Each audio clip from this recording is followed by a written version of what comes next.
As we showed you earlier, Ukraine's military says Russian troops are now inside the steel factory in Mariupol. This as Russia steps up its attacks in the eastern part of the country. Yoshiko Herrera is a professor of political science at UW-Madison. She is an expert on Ukraine and Eastern Europe. Yoshiko, it's so good to see you in person. Welcome to the studio. Thank you. Thank you so much for being here. So President Zelensky asked the United Nations to help get the civilians that are trapped under the steel plant to safety. Why? Can you tell us why the Russians are so desperate to get control of Mariupol? Well, Mariupol is in one of the regions that they had recognized the independence of at the start of the war, and they have been battling to take over Mariupol since the beginning, and they still haven't quite completed it. And they have a big holiday coming up May 9th, and people think that they're trying to show some kind of success in advance of that holiday, and so they've made a big push. But unfortunately, there are these civilians as well as fighters trapped in this steel plant inside Mariupol. And that's why we keep hearing about that big focus on May 9th. We've been hearing about that for the last few weeks then. Right. There, normally in Moscow it would be huge parades and military attire for everybody and military hardware.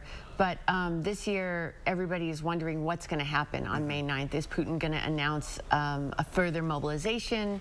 Is he going to expand the war? Some people think he might end the war or claim a victory of some sort. He will almost certainly claim a victory, but what else he's going to do is a question. And the whole day marks the Russian victory over the Nazis. Is that what the day designates? Is that one of the justifications Russia used for attacking Ukraine? Yes, exactly. It's the day that the Soviet forces reached Berlin, and so that's the significance. And the Soviet and now Russian version of the war is that Nazism was a war against Soviet people, and so this is kind of symbolic for the rationale that Putin has given for the war. Well, we talked a little bit about NATO before, but Finland and Sweden are considering joining. What effect does that have on Russia? Well, it's the opposite of their goals. They wanted to halt or reduce NATO expansion, and since they began the war, two countries which for almost 70 years had been opposed to joining NATO, public opinion has shifted, and so both Finland and Sweden are looking to join as soon as possible. Well, it'll be very interesting. Over the 2 months of fighting, Russia has only been able to control one city fully. It's day 69, I believe, of the war in Ukraine today. So are there any signs at all that the war might be coming to an end? Well, it's hard to say. You can see signs of the Ukrainians certainly have pushed back Russian forces from places they have been. But on the other hand, it also looks like the Russians have dug in and are trying to achieve some sort of victory. And so they're having trouble doing that, but it doesn't look right now that they're ready to give up. And now they're focusing on the eastern Ukraine. Yes. Why is that? Well, those are the areas that a war had been going on actually since 2008, and they are actually trying to expand beyond.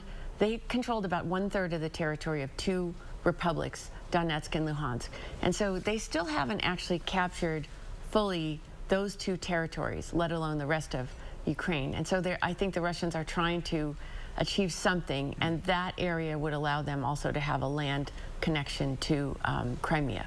All right. Well, before we wrap up really quick, is all of this sustainable? It doesn't look like it. With the new infusion of weapons to Ukraine from the U.S. and from Europe, and the resolve of the Ukrainian people, it looks like they are absolutely committed to maintaining the sovereignty of their country. And on the Russian side, they're not doing well, but they're also not showing signs right now of giving up. Yoshiko, it's been so great to have you along to help us understand this complex and complicated war. Yeah. Thank you so much for your input. I'm sure we'll have you back very soon. Thank you so much. Good to see you.